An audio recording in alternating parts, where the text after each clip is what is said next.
तमिलनाडु के कन्याकुमारी का एक वीडियो वायरल हो रहा है। इस वीडियो में आप देख सकते हैं कि किस तरह एक प्राइवेट मिनी बस ने 25 लोगों को कुचल दिया, जिसमें बच्चे भी शामिल हैं।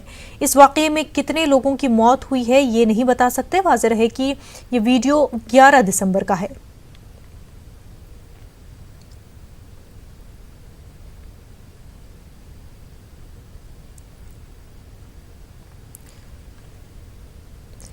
आपको बता दें नाजरीन कि ये जो वीडियो आप इस वक्त अपने टीवी स्क्रीन पर देख रहे हैं, ये तमिलनाडु के कन्याकुमारी का वीडियो है। काफ़ी वायरल हो रहा है। इस वीडियो में आप देख सकते हैं कि किस तरह से एक प्राइवेट मिनी बस ने 25 लोगों को कुचल दिया, जिनमें बच्चे भी शामिल है। इस वाकये में कितने लोगों की मौत हुई है ये वाज़ेह नहीं है। आपको बता दें कि ये वीडियो 11 दिसंबर का है, लेकिन इस वक्त इंटरनेट पर गश्त कर रहा है, काफ़ी वायरल हो रहा है और साफ तौर पर इस वीडियो में देखा जा सकता है कि एक मिनी बस सीधा 25 लोगों को कुचल रही है।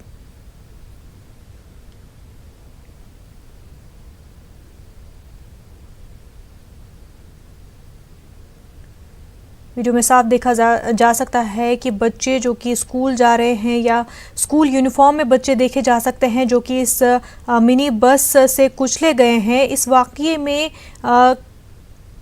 कितने लोगों की मौत हुई है ये वाज़ेह नहीं है। वीडियो 11 दिसंबर का है, पर इस वक्त ये वीडियो काफ़ी वायरल हो रहा है।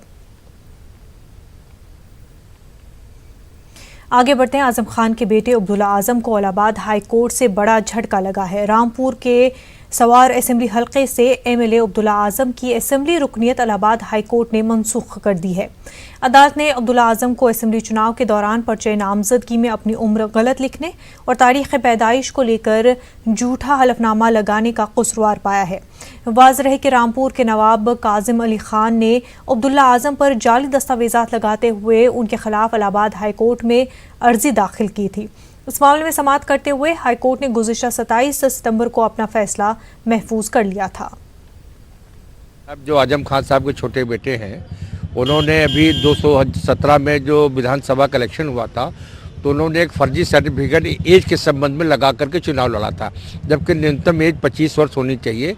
उन्होंने एक फर्जी डॉक्यूमेंट लगाया, जिसको लेकर के नवाब काजिम अली साहब ने, जो कि बसपा के उम्मीदवार थे, उन्होंने उनके निर्वाचन को, उनके चुनाव को चुनौती दी थी माननीय उच्च न्यायालय इलाहाबाद हाई कोर्ट में। माननीय उच्च न्यायालय इलाहाबाद हाई कोर्ट में सुनवाई करते हुए माननीय एसपी केसरवनी साहब ने, न्यायमूर्ति जी ने इस पूरे फैसले को सुरक्षित कर लिया था।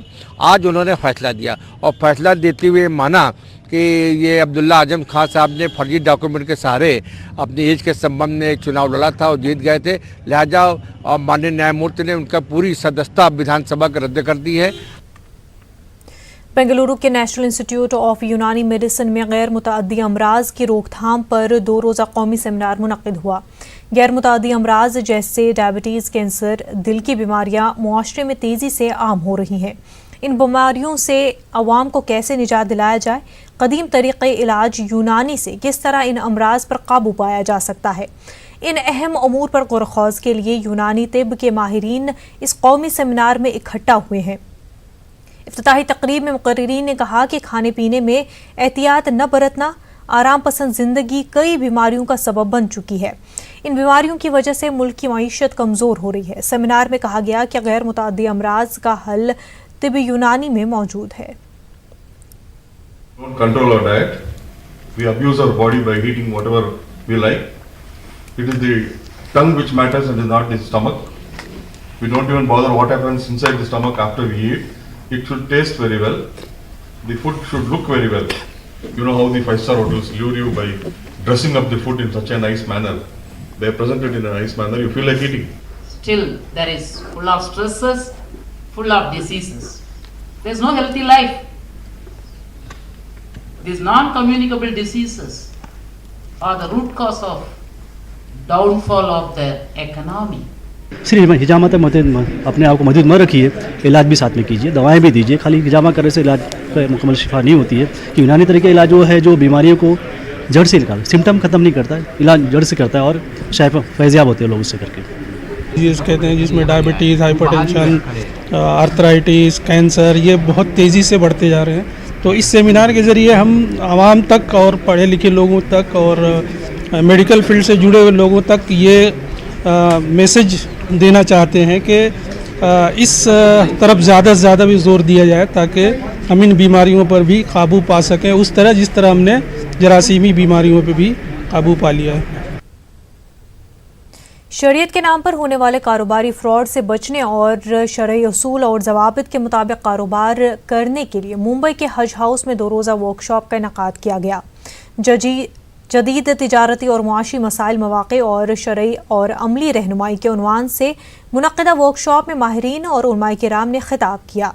मुंबई में बैतुल हिकमा कंसल्टेंसी के तहत मुनक़्क़िदा प्रोग्राम में माहिरीन ने वाज़ेह किया कि शरीयत के नाम पर कारोबार करने वाली कोई भी कंपनी का रजिस्ट्रेशन सेबी और दीगर सरकारी मालियाती इदारों में है या नहीं, इसको चेक करना निहायत ज़रूरी है।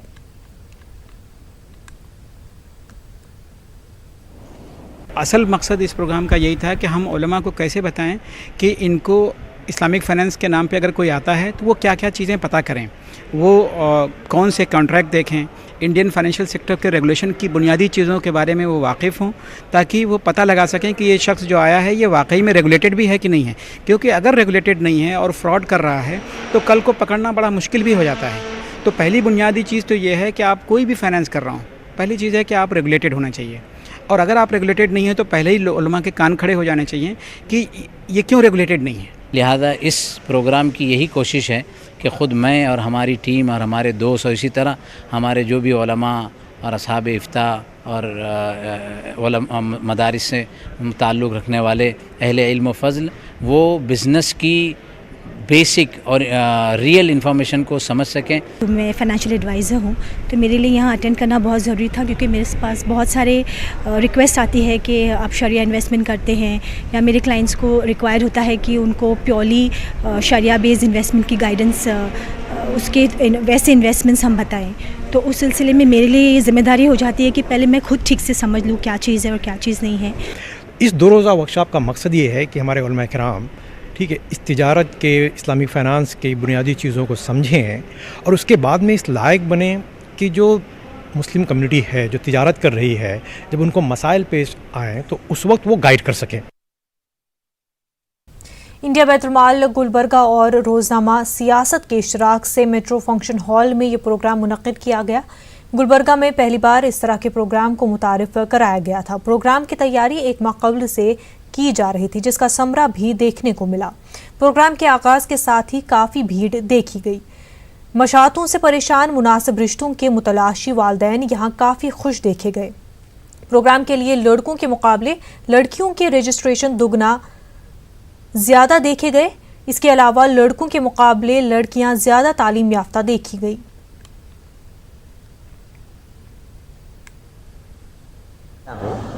माशाल्लाह बहुत अच्छा इंतज़ाम था, बहुत से लोग आए थे यहाँ पर। हम जिस तरह से क्वालिफिकेशन चाह रहे हैं वैसे बहुत से रिश्ते हैं, हम जो है कांटेक्ट भी किए हैं, उन लोगों से रब्त भी रखे हैं। इंशाल्लाह बात बन जाएगी। हर लिहाज से जो है मैं यहाँ मुतमईन हूँ। हर एक सेक्शन के हैं यहाँ पर, बीएससी, एमएससी, बीएससी ग्रेजुएट्स, हर लिहाज से जो है यहाँ पर डिप्लोमा जो भी जो है क्वालिफिकेशन है उसके हिसाब से आप आसानी के साथ उन तक पहुँच सकते हैं। ये बात बहुत अच्छी लगी मुझे कि हर तरह के रिश्ते 10वीं है पीयूसी से लेकर डॉक्टर्स तक अंडर वन रूफ, बोले तो ज़्यादा हमारे को कहीं भाग दौड़ करना नहीं पड़ा। नहीं तो अक्सर जगह क्या होता है कि हमारे को बताते एक जगह है, लेकर जाते एक जगह और अलग अलग हमारे को भटकना पड़ता था। नहीं भाई हमारे को ग्रेजुएट नहीं, पोस्ट ग्रेजुएट चाहिए या पोस्ट ग्रेजुएट नहीं है। तो ये यहाँ का आज मैं बहुत खुश हुआ। एक्चुअली मैं पुणे से आया हुआ हूँ। मुझे आज इतनी खुशी महसूस हो रही है। आज रिश्ता लगाने वालों के, मुशादा वालों के लिए इतने मसाइल चल रहे हैं, लड़के लड़कियों के इतने पैसे खा रहे हैं लोग, रिश्तों के वास्ते एक बहुत मुश्किल काम बना के रखे हैं। मगर ये इस तरह के प्रोग्राम का एहतमाम करते हुए यहाँ पे लड़के और लड़कियों के वालिदैन वगैरह आए हैं। बहुत सहूलियात से इंशाल्लाह रिश्ते होने की उम्मीद दिख रही है मुझे। हर माँ चाहती है, माँ बाप चाहते हैं कि अपने बहू खूबसूरत लेके आएँ। हमको ये भी देखना चाहिए कि अपनी बेटी किस टाइप की है, तो वो हिसाब से आप करें। अगर हर आदमी खूबसूरत देंगे तो आपकी बेटी भी नहीं उठ सकेगी। तो आप है नहीं तक़वे को है नहीं मियार बनाइए, ना कि खूबसूरती, पैसा, ये चीज़ों को। सुन्नत भी यही है, तो आप सुन्नत पे अमल करिए, इंशाल्लाह ये हालत सुधरेगी। दामाद जो है आप चाहते हैं कि अच्छा भी हो, पढ़ा लिखा भी हो, पैसे वाला भी हो, यानी ज़्यादा से ज़्यादा रिच आदमी हो, तो ये आप क्राइटेरिया बना लिए हैं। तो मैं दोनों से रिक्वेस्ट करता हूँ कि आप तक़वे को बेस बनाइए। महाराष्ट्र का पावरलूम शहर भिवंडी जहां अपनी सनत की वजह से मशहूर है, तो वहीं अदब और उर्दू के फ़रोग़ के लिए भी अपनी पहचान रखता है। यहाँ की कोकन मुस्लिम एजुकेशनल सोसाइटी जो 1927 से लेकर आज तक अदबी खिदमात पेश करने में लगी है, हर साल की तरह इस साल भी सोसाइटी ने अपने मुनफरिद अंदाज में जश्न इक़बाल मनाया, जिसमें शहर और मज़ाफ़ात के अलावा दिल्ली, अलीगढ़, यूपी से भी अदबी शख्सियात ने शिरकत की। जश्न इक़बाल में अदीबों और मुक़र्रिरीन ने इक़बाल को मुहक़्क़िक़, मुफ़क्किर और हमजहद शख्सियत करार दिया। उन्होंने ज़ोर दिया कि इक़बाल के अशार के अलावा उनकी फ़िक्र और फ़न को भी मंज़र आम पर लाने की ज़रूरत है। मकसद तो बहुत साफ़ है कि इक़बाल की मैं उनको तालीमात कहूँगा, वो तालीम मैं चाहता हूँ कि लोगों तक पहुँचे। आज ऐसा नहीं हो रहा। हमारे जो लोग हैं जो उर्दू पढ़ते हैं उनको इक़बाल की शायरी बहुत मुश्किल समझ में नहीं आती बराबर, तो इसके लिए मैं चाहता था उसको सलीस उर्दू में समझाया जाए।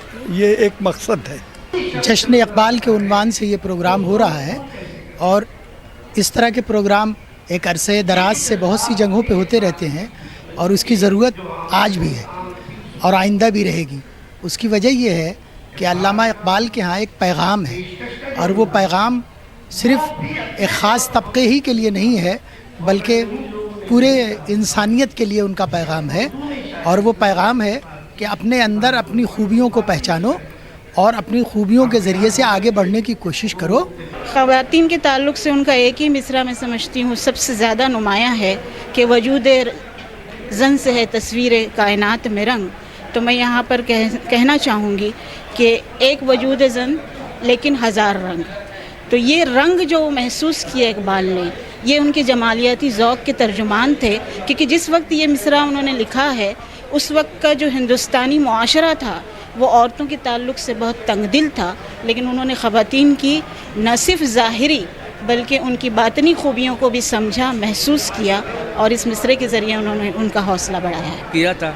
मकसद इसका ये है इक़बाल की तफ़हीम और इक़बाल का तारुफ़ ख़ास तौर से तलबा और तालिबात और उन असहाब के लिए जो इल्म दोस्त हैं। असल में इक़बाल एक साहिब पैगाम शायर हैं और हमारी कोशिश ये है कि उनका पैगाम ठीक उर्दू जानने वालों तक पहुँचे, इसलिए मुख्तलिफ़ नौइयत के प्रोग्राम यहाँ पेश किए जाते हैं।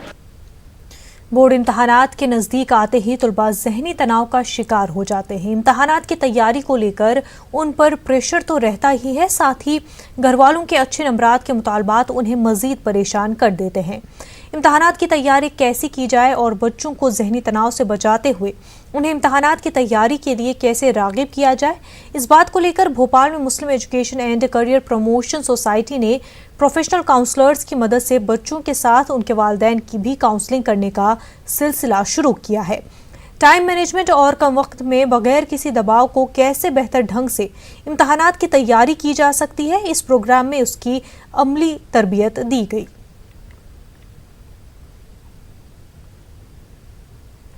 देखिए, असल में जो बच्चे एग्ज़ाम्स के दौरान ख़ास तौर से बहुत टेंस रहते हैं, उसमें काफ़ी हद तक रोल पेरेंट्स का भी होता है। तो हमारी कोशिश आज ये है कि हम बच्चों को भी ये समझाएं कि इम्तहान की तैयारियों के लिए आपको क्या करना है। दूसरा, उनके पेरेंट्स को भी एक गाइडलाइंस प्रोवाइड की जाए कि देखिए, अगर आप अपने बच्चों पर प्रेशर कम रखेंगे, उनका सपोर्ट करेंगे, तो वो ठीक ढंग से इम्तहानात दे पाएंगे। मेरे ख्याल से हमेशा रही होगी, लेकिन आज क्योंकि मैं आज के ज़माने में देखता हूँ बच्चों को चॉइसेस बहुत ज़्यादा हैं, तो बच्चों को कन्फ्यूजन भी उतना ही बढ़ गया है। तो इसलिए करियर काउंसलिंग और एक सच्ची करियर काउंसलिंग बहुत इम्पॉर्टेंट है। इनफैक्ट मैं नहीं, मेरे बहन भाई जो छोटे हैं मैं उनको भी यहाँ लेके आती हूँ, बिकॉज़ यहाँ से हमको बहुत मोटिवेशन और इंस्पिरेशन मिलती है आगे बढ़ने के लिए। बिकॉज़ हम लोग की काउंसलिंग नहीं हो पाती है, पढ़ना ठीक बात है बट एक काउंसलिंग की और मोटिवेशन की बहुत ज़रूरत होती है और मिकैप्स हमको बहुत अच्छा मोटिवेशन प्रोवाइड करता है काउंसलर्स के थ्रू। तो मुझे यहाँ आकर बहुत अच्छा लगता है और मैं हमेशा यहीं जुड़े रहना चाहती हूँ। आज हमें यहाँ मिकैप्स में बुलाया गया है मिकैप्स वालों की तरफ से, और ये मिकैप्स वाला करियर ये मुस्लिम लोगों के लिए बहुत ही अच्छा है, मुस्लिम बच्चों के लिए, उनके करियर के लिए बहुत ही अच्छी चीज़ है। आज हमें बुला के यहाँ पर टाइम मैनेजमेंट और एग्ज़ाम के वक्त जो हमें डर लगता है उसके बारे में बताया गया और यहाँ पर आके हमें बहुत ही अच्छा लगा। और मैम ने हमें ये बताया कि हम अपनी हम अपने टाइम को किस तरह से मैनेज करें। बिहार में हज का कोटा पूरा नहीं हो सका। अब तक महज 4,200 आज़मीन हज ने अपना फॉर्म भरा है। कल हज फॉर्म भरने की आखिरी तारीख है। हज कमेटी को उम्मीद है कि कल तक 200 से 300 मजीद फॉर्म भरे जाएंगे। हज कमेटी ने कोटा नहीं पूरा होने पर अफसोस का इजहार किया है। 2020 के लिए हज के फॉर्म भरने का सिलसिला चल रहा है। कल आखिरी तारीख है और अब तक 4200 हज एप्लीकेशन फॉर्म्स मौसूल हो चुके हैं और हमारे ज़िलों में जो हमारे ज़िम्मेदार हजरात हैं उन लोगों से हमारी जो बात हुई है उसके हिसाब से 200-300 एप्लीकेशंस अभी ज़िलों में हैं अभी। तो कल तक उम्मीद रखते हैं कि आखिरी तारीख तक कम से कम 4500 हज एप्लीकेशन फॉर्म्स हमारे पास आ जाएंगे और फिर इसके बाद अगले मरहले के लिए हम लोग डेटा एंट्री का काम शुरू करेंगे और फिर तैयारी शुरू करेंगे। मालेगांव के समकसीर मस्जिद ट्रस्टियान की जानिब से ऐसे अफराद जिनका बरादरान वतन से ताल्लुक़ हो उनसे राब्ता कर बरादरान वतन को मदऊ किया गया। इस मौके पर मस्जिद में बरादरान वतन को वज़ू की अहमियत से लेकर अजान और नमाज की अहमियत की जानकारी दी गई। जुमे की नमाज में मिंबर पर खड़े रहकर खुतबा कैसे और किस ज़बान में दिया जाता है, इस मौके पर बरादरान वतन ने भी कई सवाल किए जिसके जवाब भी दिए गए। सभी के जहन में मस्जिद और मदरसों के ताल्लुक़ से जो गलत फहमियाँ थी वो दूर की गई। बरादरान वतन से कहा गया कि मस्जिद सभी के लिए खुली है, आप लोग किसी भी वक्त मस्जिद आ सकते हैं। रखा हुआ है बहुत ही उत्तम कार्यक्रम, क्योंकि ईश्वर ने ये पूरी दुनिया को जो पैदा किया है वह पैदा करने वाला एकमात्र ईश्वर, जिसको हम लोग ईश्वर कहते हैं और मेरे इस्लाम को मानने वाले भाई अल्लाह कहते हैं। और सत्य है कि वही है, सर्वशक्तिमान है। और बाकी जो है हम किसी चीज़ को ईश्वर के समान माने तो वो मुझे लगता है कि वो ठीक नहीं है। मस्जिद में महल्ला समकसेर और ट्रस्टियान की जानिब से एक मस्जिद पॉलिसी का प्रोग्राम मुनक़्क़िद किया गया। इस प्रोग्राम का ख़ास मकसद ये है कि हमारे बिरादरान वतन इस प्रोग्राम में शरीक हों और मस्जिद के क्या अमाल होते हैं उन अमाल को भी जान लें। और इसी तरह हमने मदरसे का तारुफ़ का भी प्रोग्राम किया। इस मदरसे में हम क्या पढ़ाते हैं, हमारे बच्चे क्या सीखते हैं, तो ख़ास ये बताने के लिए हमने हमारे मेहमानों को मदऊ किया। ये प्रोग्राम बहुत ही अच्छा हुआ। ये प्रोग्राम थोड़ा लेट हुआ ऐसा मुझे लगता है। ये प्रोग्राम और जल्दी होता तो ये जो दुनिया है, जो इसका गैर फ़ायदा लेने वाले काफ़ी लोग हैं दुनिया में, मुझे लगता है वो नहीं होता। मस्जिदों के अंदर अजान सुनाई, अजान का तर्जुमा बताया गया कि अजान का माना क्या है, अल्लाह अकबर, कि अल्लाह ताला सबसे बड़े हैं। इसके अलावा फिर नमाज पढ़ के उन लोगों को बताया गया। श्रीनगर में हज़रत पीर बाबा सैयद मोहम्मद यूसुफ साहब रहमतुल्लाह अलैह का सालाना उर्स आज पूरे अक़ीदत और एहतराम से मनाया गया। फ़ौजी हेड क्वार्टर में वाक़े पीर बाबा की दरगाह पर उर्स तकरीब मुनक़्क़िद हुई। इस मौके पर मुल्क में अमन और खुशहाली के लिए खुसूसी दुआएं की गई। GOC 15 core lieutenant general KJS Dhillon ने भी दरगाह पर हाज़िरी दी और बाबा पीर की मज़ार पर चादर चढ़ाई। इस मौके पर GOC ने फ़िरक़ावाराना हम आहंगी और भाईचारे के लिए कश्मीरियों की सताइश की। मुक़द्दस दिन एक भाईचारे, आपसी प्यार मोहब्बत और आपसी मेल मिलाप का एक बहुत उम्दा मुकाम है और खुशी इस बात की है और मैं अपने आप को खुशनसीब इसलिए समझता हूँ कि ये दिन आज कश्मीर की धरती पे खड़े होकर मना रहा हूँ, जिसमें कश्मीरियत, इंसानियत, सूफियत जिसकी रूह में बसती है। कश्मीर अपने आप में एक सर्वधर्म परंपरा का एक हिस्सा रहा है और मेहमान नवाजी और आपस में भाईचारा कश्मीर का एक धड़कता दिल जो है वो हम कह सकते हैं। जम्मू में कुल हिंद उर्दू मुशायरे का इनकाद हुआ। ये मुशायरा 2 रोज़ा कौमी सेमिनार का एक हिस्सा था। इस सेमिनार का मौजू है उर्दू ज़बान की तरवीज में गैर मुसलमानों का किरदार। मुशायरे में मुल्क के मुख्तलिफ हिस्सों से आए शोरा ने अपना कलाम पेश किया। जम्मू यूनिवर्सिटी के vice chancellor professor Manoj Kumar धर मेहमान खुसूसी रहे। जम्मू यूनिवर्सिटी के शोबे उर्दू के सरबराह प्रोफेसर सोएब नायत मलिक ने कहा कि इस तरह के प्रोग्राम जम्मू कश्मीर में उर्दू ज़बान के फ़रोग के लिए सूदमंद साबित हो रहे हैं, जिसमें मुल्क से अलीगढ़, लखनऊ और पंजाब से शुअरा ने शिरकत की। मुशायरे की सदारत लखनऊ से आए हुए मेहमान शायर मलिकज़ादा जावेद ने की, जबकि लखनऊ के ही माने हुए शायर अब्बास रज़ा नैयर भी इस मौके पर मौजूद थे। इसके अलावा शम्स तबरेज़ी और ज़मीर अहमद ज़बीर जो मालेरकोटला से तशरीफ़ आए, उन्होंने भी यहाँ अपना कलाम पेश किया। और उसके बाद जो यहाँ के लोकल शायर हैं जिनमें आरिश सहबाई, बलराज बख्शी वगैरह हैं, उन्होंने भी अपने कलाम से